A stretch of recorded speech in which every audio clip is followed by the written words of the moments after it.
Welcome to my channel Shraboni daily vlogging. আজকে আমি pomfret ফ্রাইয়ের একটা রেসিপি শেয়ার করব। পমফ্রেট ফ্রাই করার জন্য আমি দুটো পমফ্রেট মাছ নিয়ে নিয়েছি, তার গায়ে একটুখানি কাট করে নিয়েছি।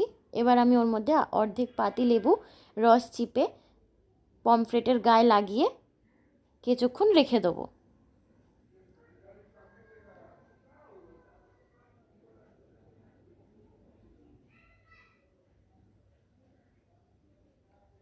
দেখুন, লেবুর রসটা কিন্তু আমার খুব সুন্দর করে মাখিয়ে নেওয়া হয়ে গেছে। এইবারে আমি এর মধ্যে কিছুটা আদা বাটা, কিছুটা রসুন বাটা আর গুঁড়ো মশলার মধ্যে লঙ্কার গুঁড়ো পরিমাণ মতন, অল্প একটু জিরের গুঁড়ো আর পরিমাণ মতন হলুদ দিয়ে মাছটাকে আমি খুব সুন্দর করে মাখাবো। মশলাগুলো একটু ভেতরে ঢুকিয়ে ঢুকিয়ে মাখাবো। মাখিয়ে আধ ঘন্টা মতন আমি এটাকে সেট হতে রেখে দেবো।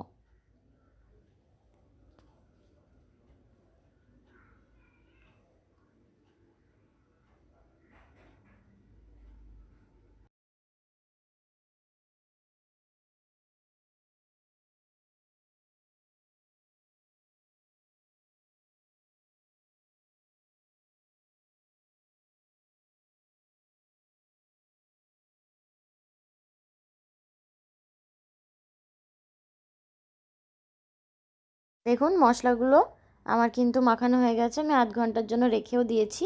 এবার আমি একটা কড়াই গরম করে তার মধ্যে সাদা তেল দিয়ে মাছগুলো আমি এপিট ওপিট করে লাল লাল করে ভেজে নেব।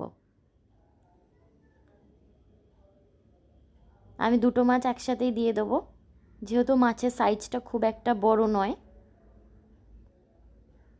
আমি গ্যাসটা কিন্তু মিডিয়ামে রেখে মাছগুলোকে ভেজে নেব।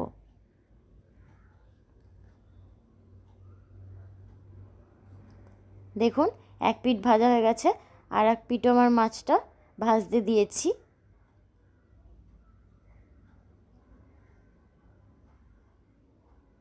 এইবারে মাছগুলোকে আমি তুলে নেব। আমার ভাজা হয়ে গেছে। এইবারে আমি মাছগুলোকে একটু ডাইরেক্ট গ্যাসের ওপর এপিট ওপিট করে একটু সেঁকে নেব। একটু স্মোকি ফ্লেভার আসবে, খেতে কিন্তু দুর্দান্ত লাগবে। দেখুন, আমার সেঁকা হয়ে গেছে গ্যাসের মধ্যে। এবার আমি সার্ভ করব। আমি এটাকে সার্ভ করেছি শসা, পেঁয়াজ আর টমেটো সস দিয়ে। ওপর দিয়ে আমি একটু লেবুর রস আর বিট লবণ ছড়িয়ে দেবো। আমার রেসিপিটা ভালো লাগলে আমার চ্যানেলটাকে সাবস্ক্রাইব করবেন, লাইক করবেন, কমেন্ট করবেন। Thank you for watching.